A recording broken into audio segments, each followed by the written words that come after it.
be peace in my mind.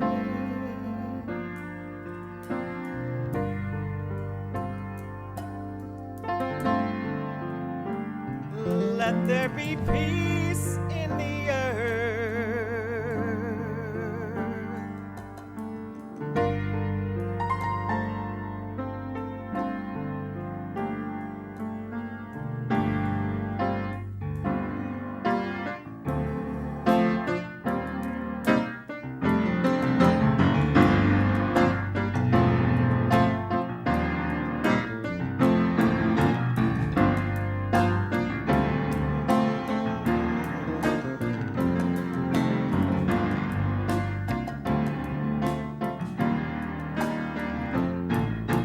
Om Shanti, Om Shanti, Om Shanti, Shanti, Om.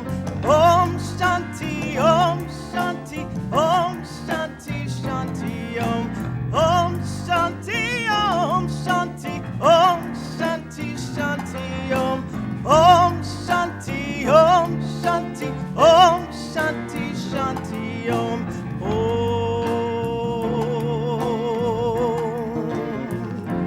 Oh Shanti Om.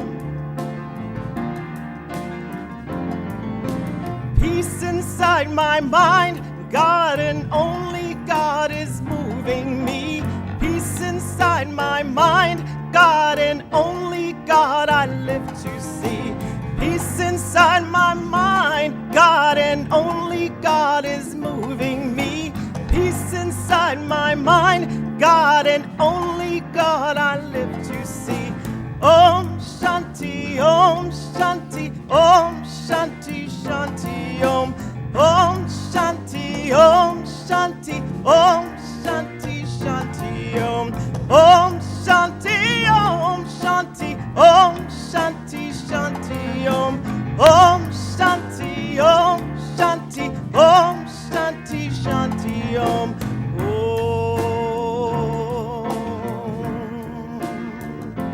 Om Shanti Om.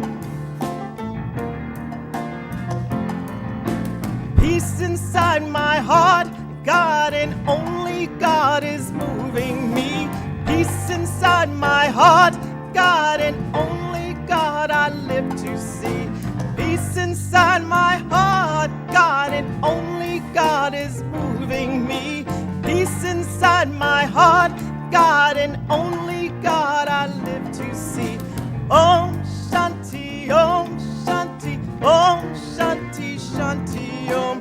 Om Shanti, Om Shanti, Om Shanti, Shanti, Om. Om Shanti, Om Shanti, Om Shanti, Shanti, Om. Om Shanti, Om Shanti, Om Shanti, Shanti, Om.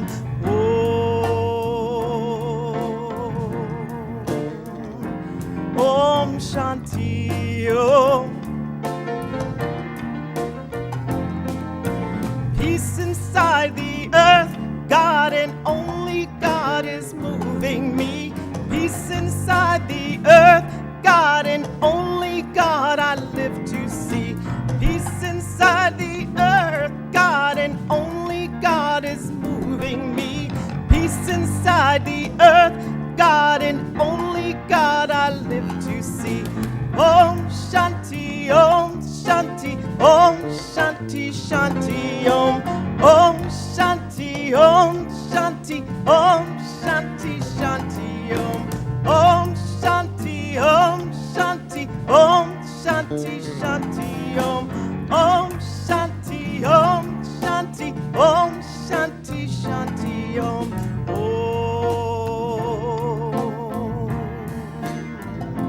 Om Shanti Om.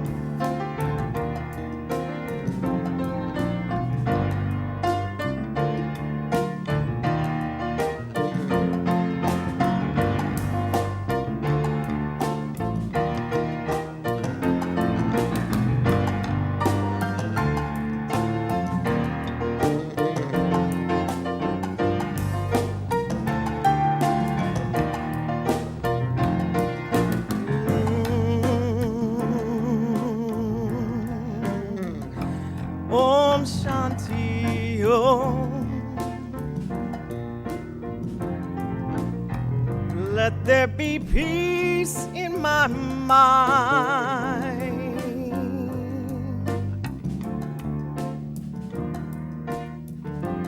Let there be peace in the earth.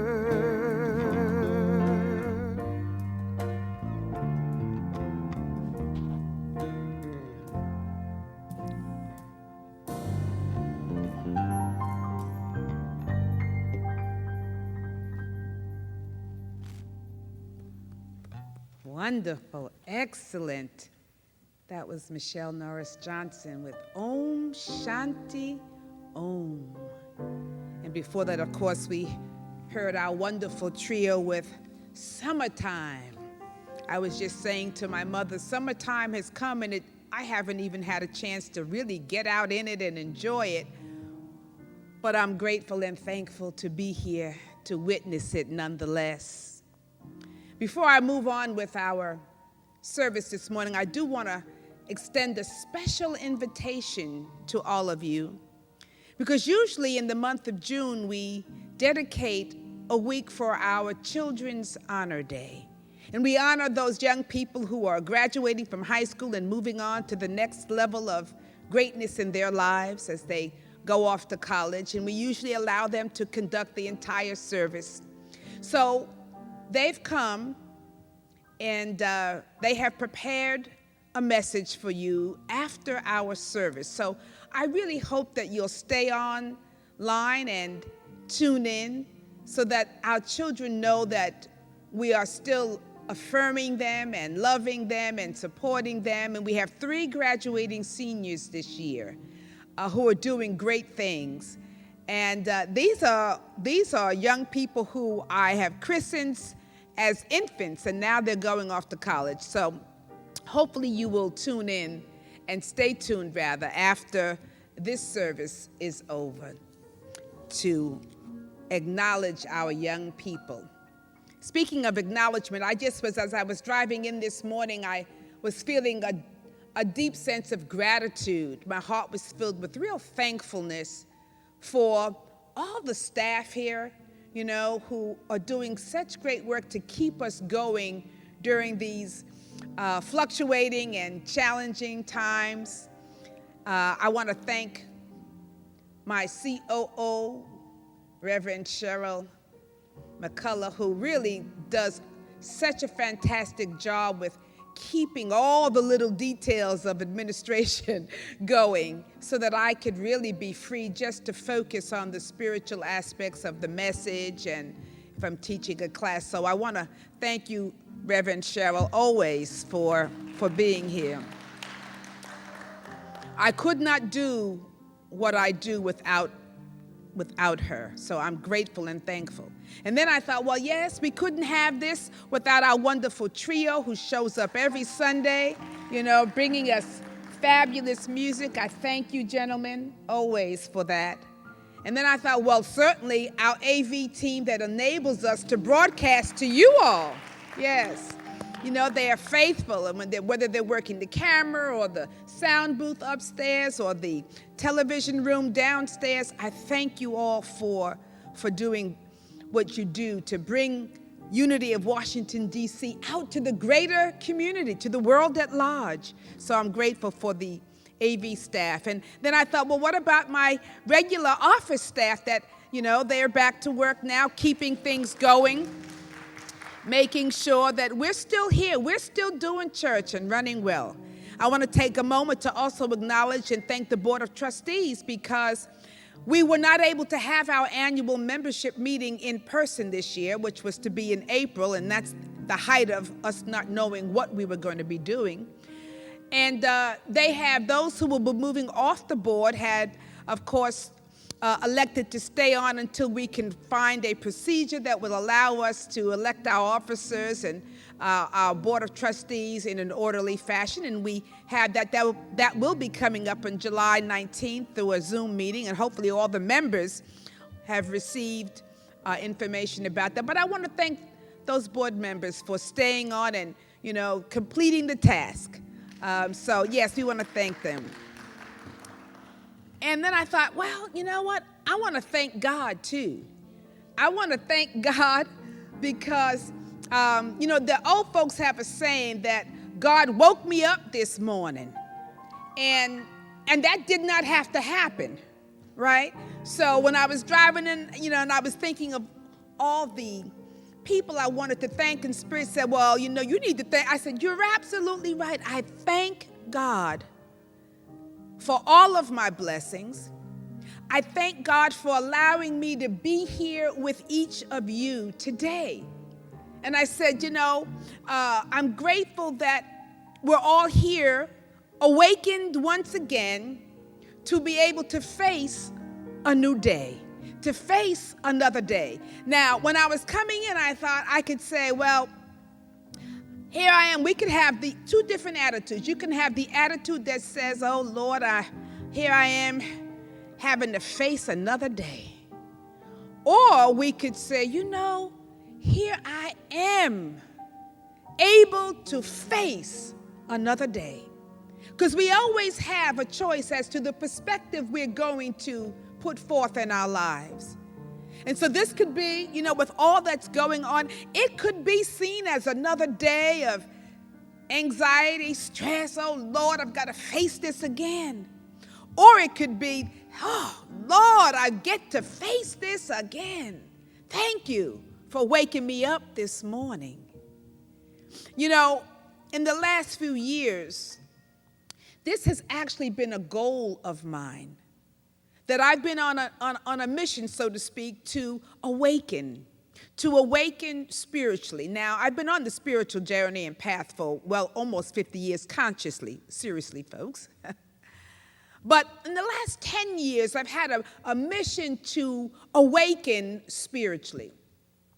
And I'm thinking, wow, I want to awaken because there is the power of the reality of the spiritual dimension that is oh so important. And I wrote about that as I was a contributing editor in a book that will be coming out in September, entitled Our Moment of Choice. And it's put out by it's a compilation of evolutionary leaders who each have a chapter. But my chapter was on the reality of the spiritual realm and dimension as that which is really real. And so for me, this whole quest to awaken to this reality is so powerful because I firmly believe, friends, that this is going to be the only thing that will lift us up out of the entrapment of the human condition. That awakening to the spiritual reality of a realm that is beyond our human condition will be the thing that saves us. It will be the thing that lifts us out of the human condition with all of its societal ills, perhaps. And there are some great things within the human condition. But I'm talking about those things that come along with the ills of a society, or inhumane experiences that humanity expresses from time to time. I was thinking that we have children in cages. Not only did we separate them from their parents, a very cruel and inhumane act, but we placed them in cages and we have not necessarily taken care of them in mind, body, heart, and spirit. And not only them, but then we have their parents also, living in conditions that are not suitable for any human being.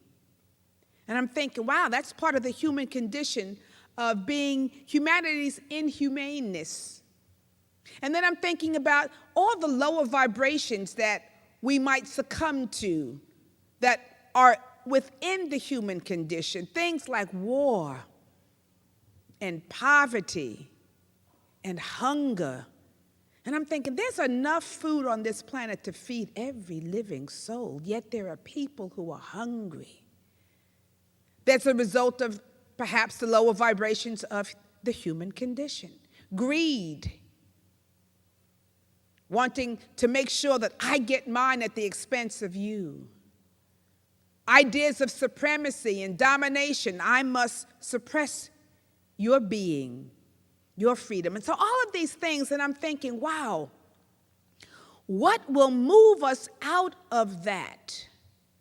And I believe it will be when humanity finally begins to awaken out of this sleep, awaken to this higher call of the spiritual dimension, which comes with different qualities of being, different states of being, ones that call forth generosity, compassion, connection, wholeness, brotherhood, sisterhood, all of these things that come with the higher dimension of the spiritual realm.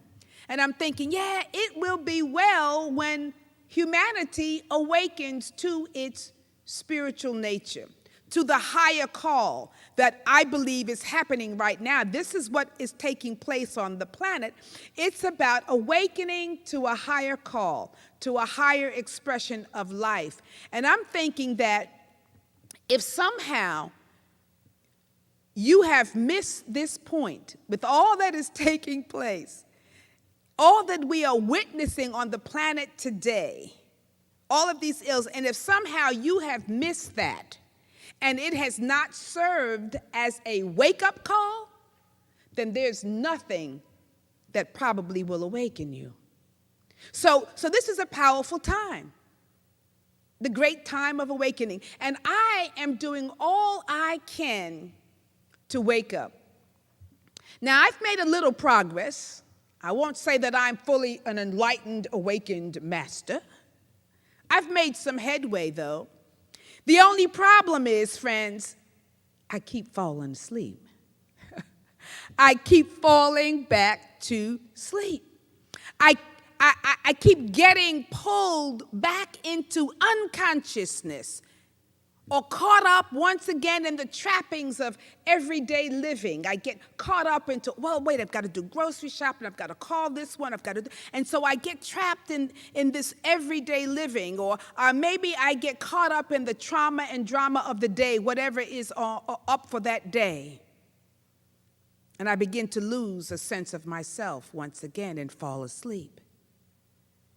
Maybe you're a bit like me, that you have, you've studied lots of spiritual disciplines and various spiritual practices.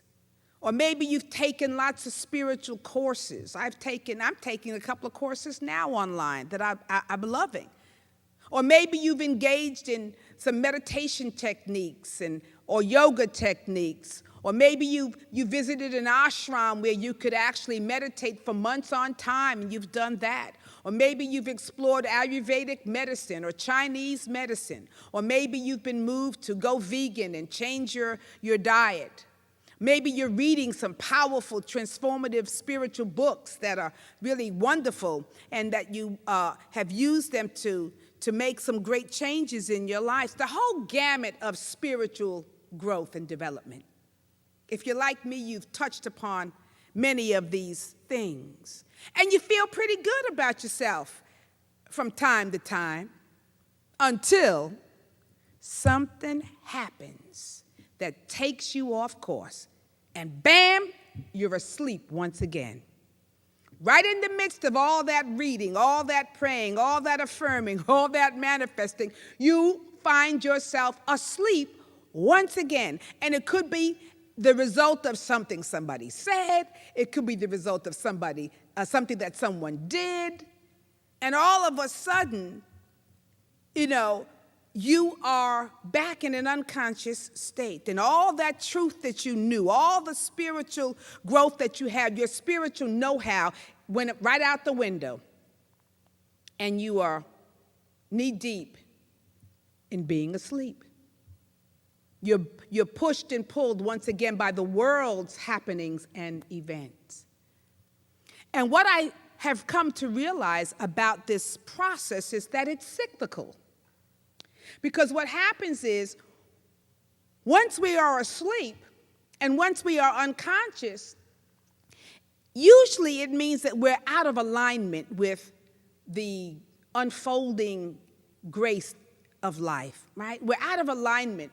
We usually find ourselves, not all the time, but if you're asleep, this is probably what will be a clue for you, that you will find yourself in some type of suffering state, what the Oneness Academy calls a suffering state. It's a consciousness, right? It means that we might be experiencing conflict in our relationships. You might be experiencing a sense of maybe depression, anxiety, anger, emotional disturbance. Something's not quite right. You have a hard time handling your life situations or your circumstances. The job's not right. Your home is not right. Something is just not right, right? And all of a sudden, when we're in this out of alignment unconscious state, we then feel driven to seek help. When all these things, I think Pema Chodron says, when everything falls apart, it's a good place to be, because when it falls apart, it means you're ready to build it up again. But usually when things all fall apart, what happens is we begin to figure out how I need to put my life back together again. Something's got to change. And at that point, we become open once again. We become open to seeking a change. We're open to some kind of spiritual remedy that can be had, and all of a sudden we're seeking, well, maybe let me pray, let me meditate, let me do the things that I know. And so we're back around to practicing our lives as a spiritual practice again. And then we go off on that. We study, we read, we pray, we meditate, and things are great, and we move along. And then all of a sudden, bam, something else happens, takes us off course, we go unconscious again, and all of a sudden we find ourselves suffering, things are falling apart, we're not managing well, we feel disconnected until we've had enough of that. And that state, that suffering state of disconnection, anxiety, not working, unhappiness, unfulfilled, feeling, it moves us once again to seek a spiritual remedy. And it goes on and on. And I'm thinking, wow, what would it be like if I could simply just stay woke? If I could just stay awakened. Now, here's the thing. I know that the whole term "stay woke," and for me, I know that it's not grammatically, it doesn't feel grammatically correct to me. It feels like I should say stay awakened.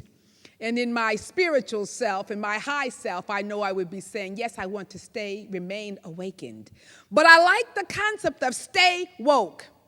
Stay woke. Now, I know that phrase has lost a little bit of its popularity, that it's not, people aren't saying it as much as they used to, a while back. But I like it.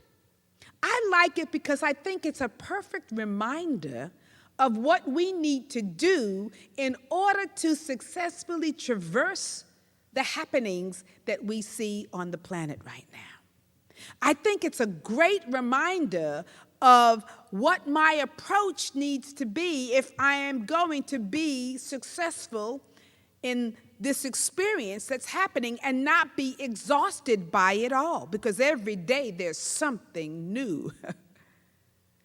And it can be overwhelming. So I like that concept, stay woke, because to stay woke means, for me, to see beyond the realm of appearances. To stay woke really means that it is the ability to not get so caught up in the outer trappings, in the outer activities. Now, it doesn't mean that we're not going to do what is right. We're not going to stand up, speak up, march, whatever we need to do to make change. That is fine. But not to the degree where we begin to lose our perspective. We get so caught up that we lose our perspective, or even worse, our sense of self. We lose our sense of inner grounding, so that we're out here, moving, activity, doing, that we forget to be. And you forget the grounding of your being. And all of a sudden, again, when you forget to be your beingness, your doing this is going to wear you out. It's going to wear you out. So, stay woke has very powerful implications for me. Now, I know that phrase usually is connected to the political realm. right? We're trying to encourage each other to be politically awakened and woke to what is going on. Or maybe it's aligned with some kind of societal or social phase of life to stay woke. But I like this idea to stay woke as a spiritual call. See, stay woke is a call to political action, social action, justice, all of that. But it is also a call, a rallying cry for you to stay woke spiritually. It's a spiritual happening. Because as I said before, I believe the only thing that is going to help us maneuver through this great time of awakening, because we are in a time of awakening on the planet, but in order to help us move through that, we must stay woke. I know it's stay awakened, but we must stay woke. You see, without falling asleep. Stay woke so that you will not be unduly affected adversely by what is going on, by all of the heavy energy that's out here, because there's a lot of energy floating around in the ethers that we can all pick up on, right? And so to stay woke is to stay connected. Connected to that which will give you energy, connected to that which feeds your spirit, connected to those people that support you and uplift you and raise you higher. Stay connected to the thing that enables you to be strengthened in your spirit, strengthened as you move on, press through, see? Strengthened in your doing by your being, by the strength of your being. That's very important. Stay woke. There were two major events that happened in the life of Jesus the Christ as he was trying to prepare himself for what I call his great awakening, his great transformation. And in these two events, they were right before the final event, but in these two events, as he was preparing himself and his consciousness, his three favorite disciples were with him. And the three favorite disciples, those of you who are true students know that it was Peter, John, and James. Peter, which represents faith, John and James, right? The sons of Zebedee represent love and wisdom. And whenever he was going to do something major, he always made sure he had those three disciples with him. But what is so interesting in these two stories that I want to share with you this morning is that each of them involves these disciples having their moments of being asleep. Being asleep when the moment really called for them to be awakened. And the first one takes place with Jesus, and it's called the Transfiguration. And it takes place in Luke chapter 9, verse 28 through 30. And I'll read it here. Now, he had just finished feeding the 5,000, and he's also given a declaration to anyone who would listen about his impending death and the things that were going to be coming up for him, for his great awakening and his transformation. So it says, about 8 days later, Jesus took Peter, John, and James up on a mountain to pray.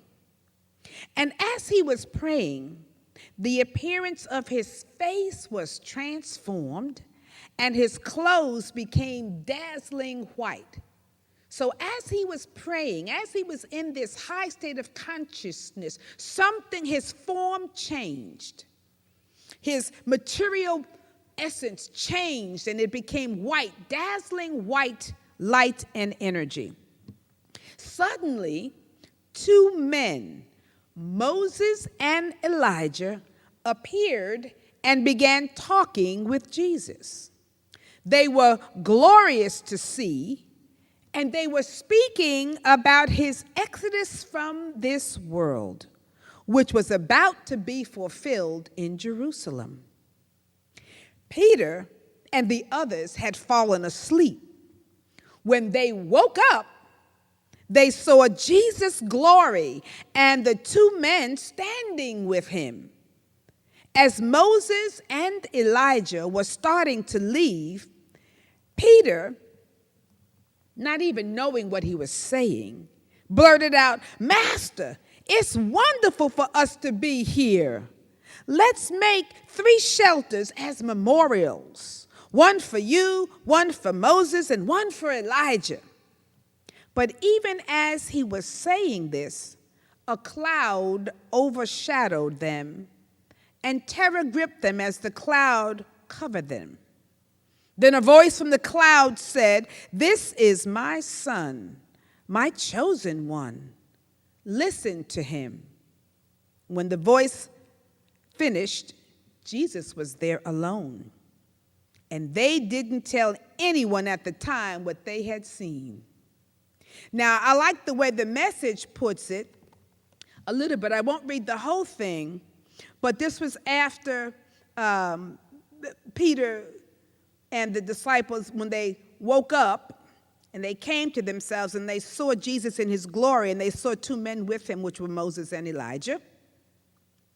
And Peter says, "Master, this is a great moment." See, they woke up. They could see beyond the veil of appearances. They saw into the spiritual realm. He said, "This is a great moment," right? He didn't even know what he was saying, but he knew, his soul knew this was a great moment. And then, of course, he says, "Let's build these 3 memorials for you." And then it says this, I love this. "But while he was babbling on like this, a light, radiant cloud enveloped them. And they found themselves buried in the cloud."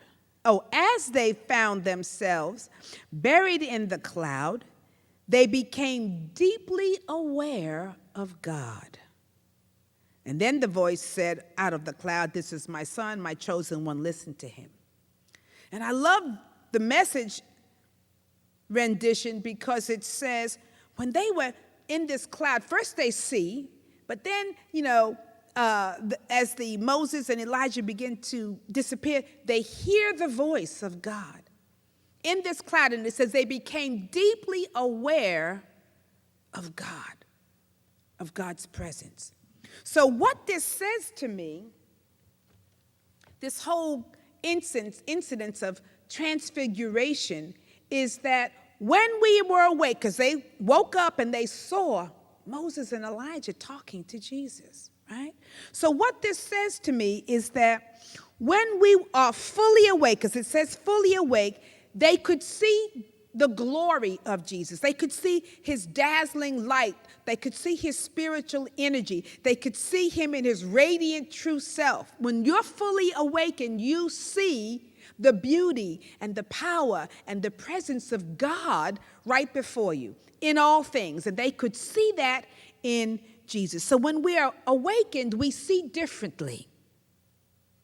We see into the spiritual realm the full glory of God at work in a person, in a soul. We see the divinity, we see beauty, we see the power, right, that we could help. And then it said that when that vision began to fade and the 2 men disappeared, they could hear the voice of God, right? And this is called the cloud of unknowing. When you can't see, but you're fully awakened, you can still hear that inner voice. You can hear the voice of God guiding you and speaking to you. You can become deeply aware of the presence and power of God at work in your life when you are awakened. And even when you don't see with the physical eyes, but you begin to see with the spiritual eyes, you also begin to hear at a different level. This is what happens when we are awake.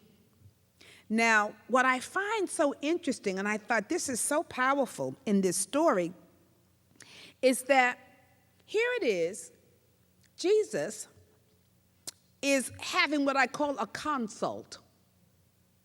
He's about to embark on his greatest journey. And somehow he has manifested Moses and Elijah. So he has a consultation with them, a meeting. It says that they were talking with one another. Now, it doesn't say what they were talking about, but I said I would have loved to have been a fly on the wall in that conversation. I wonder what Jesus was saying. And I'm thinking, wow, he's talking to Moses and he's talking to Elijah. Now, Moses certainly had his challenges, right? He wandered around. He was sold into slavery. He had a whole bunch of stuff. His mother had to put him in the basket. He was found by Pharaoh. He wandered around in the desert for 40 years. That's a challenge, friends, okay? 40 years trying to find this promised land. He gets to see it, but he doesn't get to go into it. And then you have Elijah. Elijah was a great prophet, but Elijah started off as a really rambunctious prophet. He had to be reined in by God. And toward the end of his life, he finally is reined in by God. And he starts off, he's a prophet that does a lot of shouting. But by the end of Elijah's path and journey, it says Elijah was the one who could hear the still small voice of God. We get that aspect from Elijah. So here it is. These guys have gone through something. So Jesus is like, hey, buds, listen, can you give me some pointers? I'm about to do this thing here. So I need, can you give me some help of what I need to do? What do you think I need to do? And what do I need to be about so I can make this great overcoming? Okay, you wandered around in the desert for 40 years and you overcame that experience. You learned something. And you, Elijah, you went from the shouting prophet to the one who could really hear. What do you think I need? I mean, why else would he be talking to Moses and Elijah? I'm thinking, wow, what that says to me is that whenever we are about to face a great challenge in our lives, whenever we are about to have to wake up, you get a wake-up call because life will give you a wake-up call. And when you do, what this little transfiguration says to me is that we'll always have support, that God will always send us that which we need to support us, to lift us up, to affirm us. We always have an opportunity for guidance and for direction and for consultation. Maybe it's not Moses and Elijah. We can go directly to the Spirit. But that's a powerful opportunity for us to recognize that to be transformed and to be transfigured and to be spiritually awakened, we have help and support in the process, in the journey or on the journey, and that we don't have to do it alone. All right? So, in this instance, Peter, John, and James, they were asleep, but they wake up. And they wake up and they see this experience. Even if it was brief, it begins to fade, but they did see it. And so I'm thinking then, well, what are we doing? What are we doing to, for ourselves to stay awake? So the second time, it's a little further on. Now it's getting closer to the impending experience that Jesus was having. And this time, this is the same 3 disciples that are with him, and he asked them to come with him to the Garden of Gethsemane.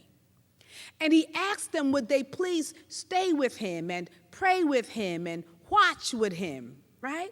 And so this one is found in Matthew 26, verses 36 through 46. And this is in the garden. And he has these 3 with him.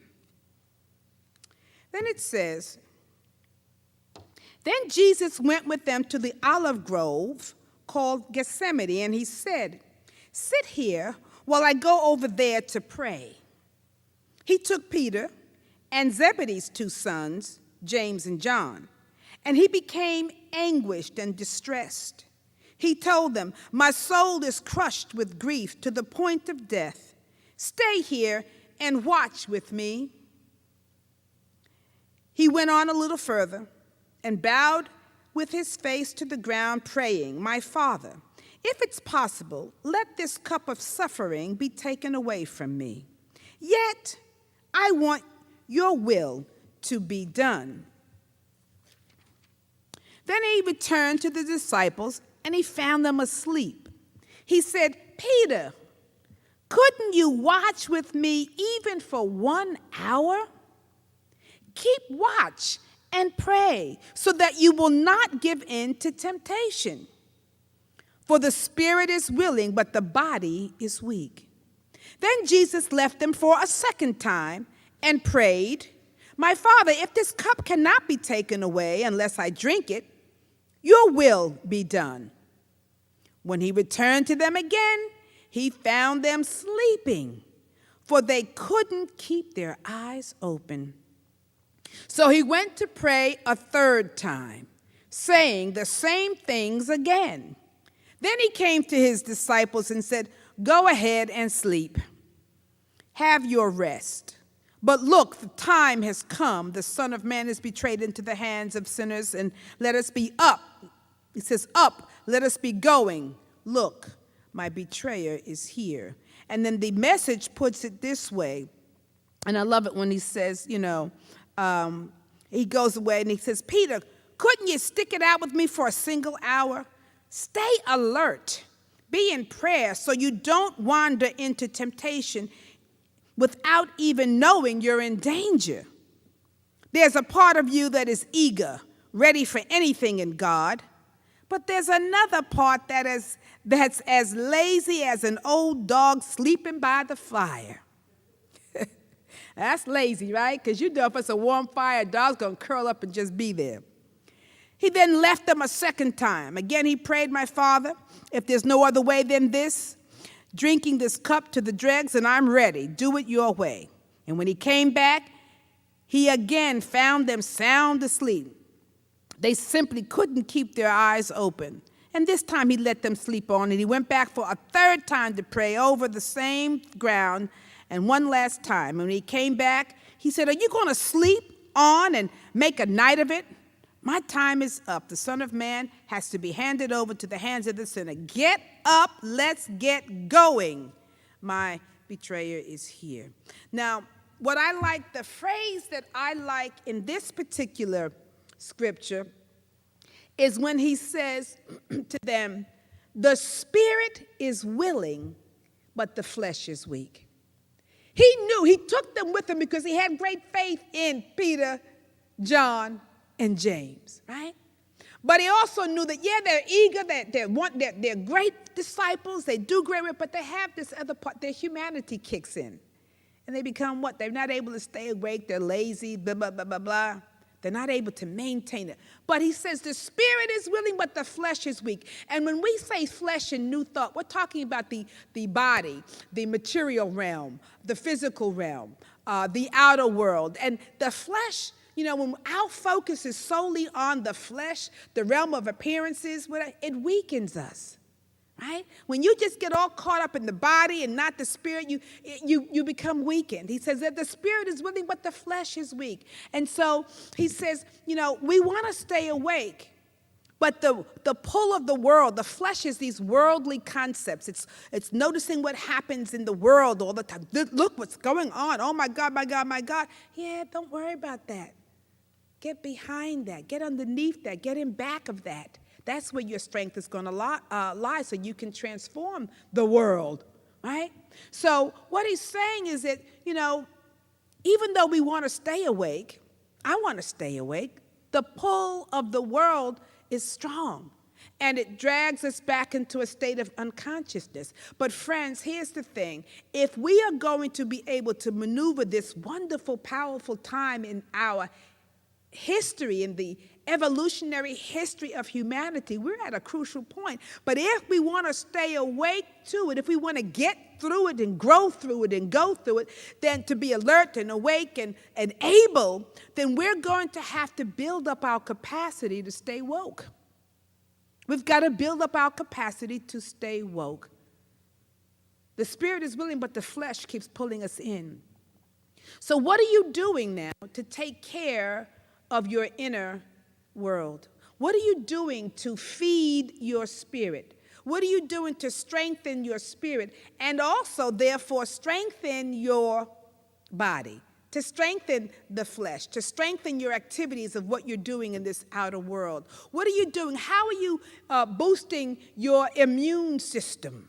What are you doing to keep the spirit fed, but the body fed too? Your immune system strong, right? Because if you have a strong immune system, you can fight off whatever might be out here, any condition, any dis-ease, right? A strong immune system helps us to do that, right? So what are we doing to keep out not only the body strong, but to keep the mind and the heart and your emotions all strong, all connected, literally and figuratively? What are you doing to promote a healthy work-life balance, especially since we've been home? Many of us have been home, working from home and being at home and on Zoom, I say. I may be at home, but I've been on Zoom. I'm zoomed out. So it's like, what am I doing to keep that work-life balance so that I can keep myself healthy and whole?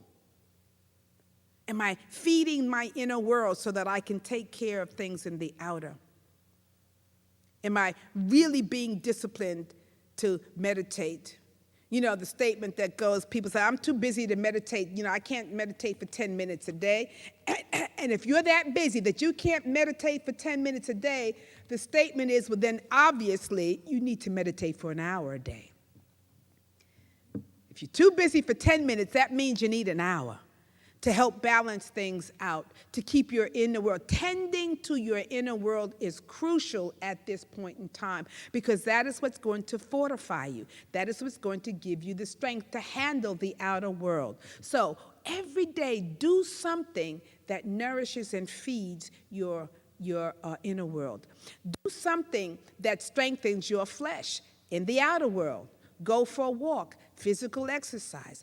Do all those other things, but you must fortify yourself so that when the time comes that we find ourselves asleep again, we can wake up a lot quicker. And the key is to notice. Notice when you are asleep. Now, you think, how can I do that if I'm asleep? How do I know I'm asleep? Because sleep will just, you just go to sleep and you wake up and say, oh, I've been sleeping. But we can begin to notice some signs in our lives and in our affairs that say, you know what? You're asleep again. You're doing all this spiritual work, but you're asleep in the middle of it. So find out, how does that show up? How does your being asleep show up for you? Undue stress, feeling anxious, undue conflict. Are you arguing in your relationships? Perhaps experiencing a little joy. You don't have any joy. You don't feel a sense of fulfillment or purpose or satisfaction. Something is amiss. You each, and it'll be different for each of us, but the key is to recognize the clues that will tell you you are asleep. So here's a clue, if to know you're falling asleep. We've got these three powers, the three disciples: faith, love, and wisdom. Peter, John, and James, who were with Jesus all the time and who fell asleep from time to time. So those are key areas, however. So you can tell that, let's say, faith with Peter. If you have lost a sense of faith, if all this stuff that is happening around you and you feel you've lost your faith, you're asleep. Or perhaps if you feel that you don't have any love, you don't feel you can connect to what's going on out there, your heart seems closed and you're just tired, you may be asleep. Or likewise, that goes along with this whole concept of love, maybe you find that you're not able to forgive what's happening. Forgiveness is a portion and a part of love. If you can't forgive, you're probably asleep, right? Or if you can't bless, because if you can't, let's say, bless, Jesus said we have to bless our enemies and pray for those who persecute you. Now, that's hard to do. It's hard because we're asleep. It becomes easier when you are awakened because you see from a different perspective and there's less judgment. So with less judgment, when you find yourself being overcritically in judgment and using judgment, that's wisdom, right? That's the disciple James. And when you find that's happening, well, you could be asleep. So look at Just take those 3 areas and find out if they are in balance, if you are awakened or not. Because this is the time for us to be able to figure out where you are and what it is your spirit needs. Because we have to increase our capacity at this point to stay woke. Stay woke. And yes, we go in and we out and in and out. But as we recognize, I'm asleep right now, let me wake up, we can wake ourselves up. We feed ourselves good spiritual things, but we also recognize, I think I'm asleep. And that's what I'm doing. I think there's some areas that I feel I'm asleep. I need to wake up. So I need to take this into my life and figure out what I want to do and how do I want to handle it. I need to be awake over here. This situation, this circumstance has pulled me into a state of unknowing. I've got to wake up. I've got to make some conscious choices. I want to what? Stay woke. That's the whole key. So as we begin to move through this experience, it's an exciting time. And I keep talking about it because I want us to be grounded and I want us to know everything is in divine order. But we keep building our capacity up. We build our capacity to be light bearers. We build our capacity to love. We build our capacity to forgive. We build our capacity to get great insights. We build our capacity to have strength to keep on keeping on. That's what strength is. Keep on keeping on. And all of those things will help us to stay woke. And if by chance we fall asleep, we are so woke that we know we're asleep. That's when you're woke, when you know you're asleep and you can do something about it. So this is our time, beloved ones. Let's all do our part. Let's continue to heal, to grow, to be blessed. But most of all, let's stay woke. Namaste and blessings. Blessings. Oh, thank you. Thank you. Let's open our hearts. Michelle Norris Johnson.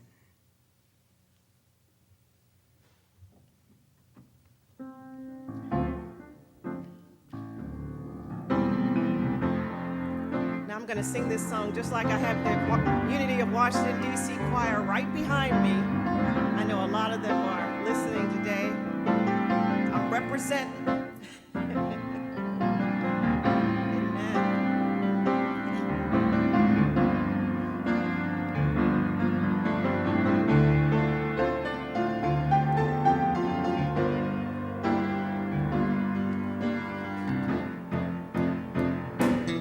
I am listening to the music of the Holy Spirit. Oh, what a song God is singing, and I will listen all day long. I will listen all day long. Oh, yeah, hey, yeah. Oh, yeah, hey, yeah. Oh, yeah, hey, yeah. Hallelujah.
the silence, in the stillness of the Holy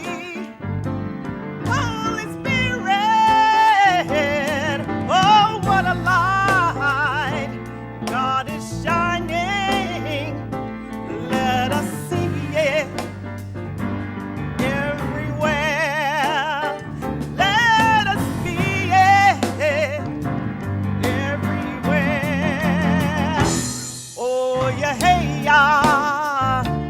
Oh, yeah, hey, yeah. Oh, yeah, hey, yeah. Hallelujah. Oh, yeah, hey, yeah. Oh, yeah, hey, yeah. Oh, yeah, hey, yeah. Hallelujah. Praise the Spirit. Hallelujah. Oh, yeah, hey, yeah. Hallelujah.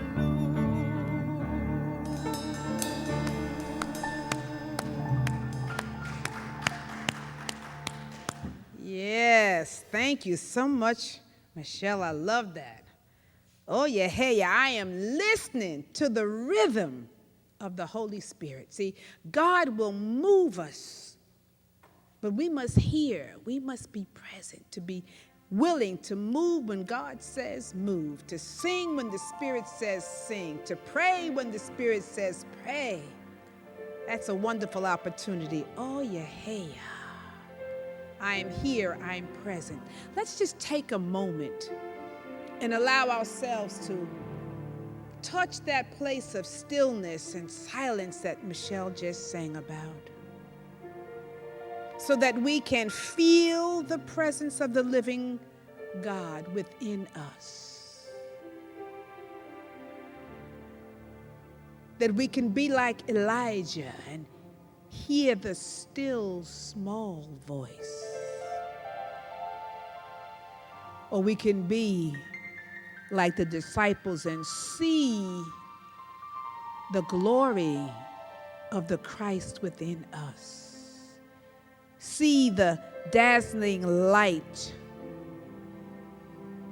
that surrounds us. See God at work in our lives and in our affairs. So just breathe for a moment. And take it all in. Because each breath you take, you are bringing to life the Spirit of God. With each breath you take, you are filled with the inspiration, the infilling of Spirit, of wisdom, of knowing, guidance, direction. With each breath you take, there's the infinite love of the divine that is supporting you and enfolding you in its very presence.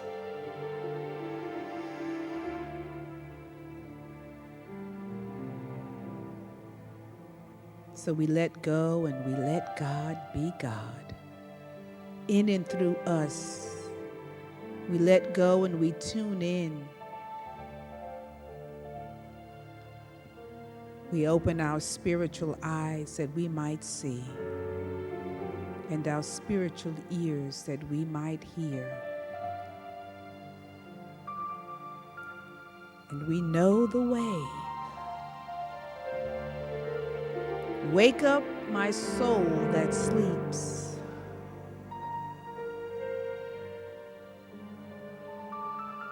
For my light is present. Wake up, O my soul that sleeps, and see the handiwork of God see the salvation, the healing, the blessing, the fulfillment of my every need. Yes, wake up my soul that sleeps. And know that you are the beloved of God with a mighty work to do.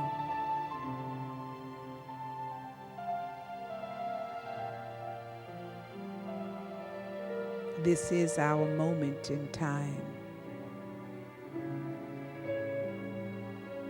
Breathe and release. Open the heart. Have faith in God.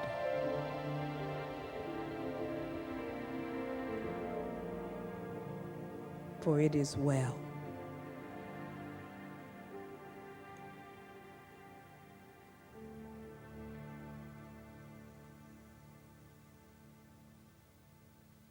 And so it is. Amen and amen. Yes, thank you, thank you. And let's just hold as we move into this week. Let us hold our affirmation for this Sunday. Well, before we do that, my great, okay. It's not their fault, it's mine. I'm in the flow sometimes. They have posted the great invocation, but we know that that is fine, okay. See, my staff down there, so wonderful. The great invocation says this: from the point of light within the mind of God, let light stream forth into human minds. Let light descend on earth. And from the point of love within the heart of God, let love stream forth into human hearts. May love increase on earth. And from the center where the will of God is known, let purpose guide all human wills, the purpose which the masters know and serve. And from the center which we call the human race, let the plan of love and light work out. And may it seal the door where error dwells. Let light and love and power restore the plan on earth. Let light and love and power restore the plan on earth. Let light and love and power restore the plan on earth. Yes, may it be so as we have decreed. Our affirmation for this week now reads, I am a witness to my own self. My higher and divine self see from a higher vantage. Insights arise and I am lifted above the fray. My actions rise from a place of purity within me, and they ring with truth. I am clear in thought, word, and deed. I am awake within and in the without. Praise the good, and so it is. Amen and amen and amen.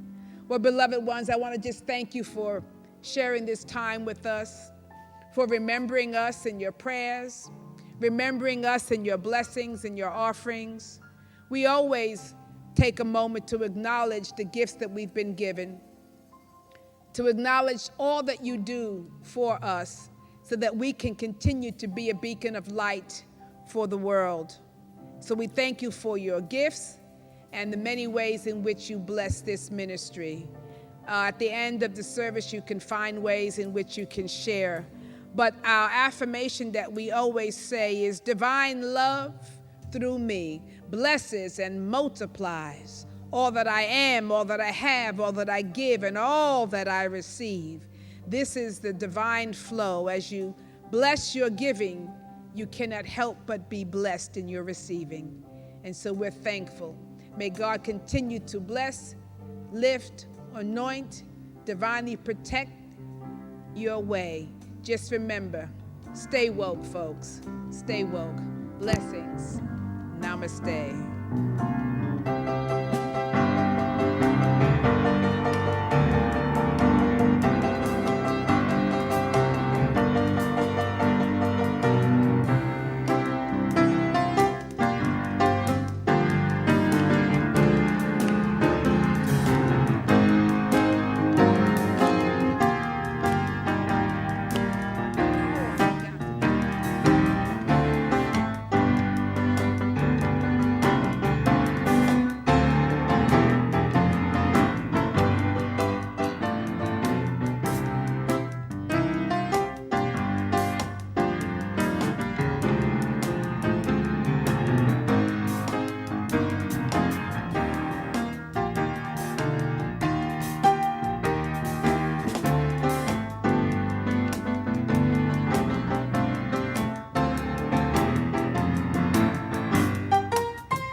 That's how today is.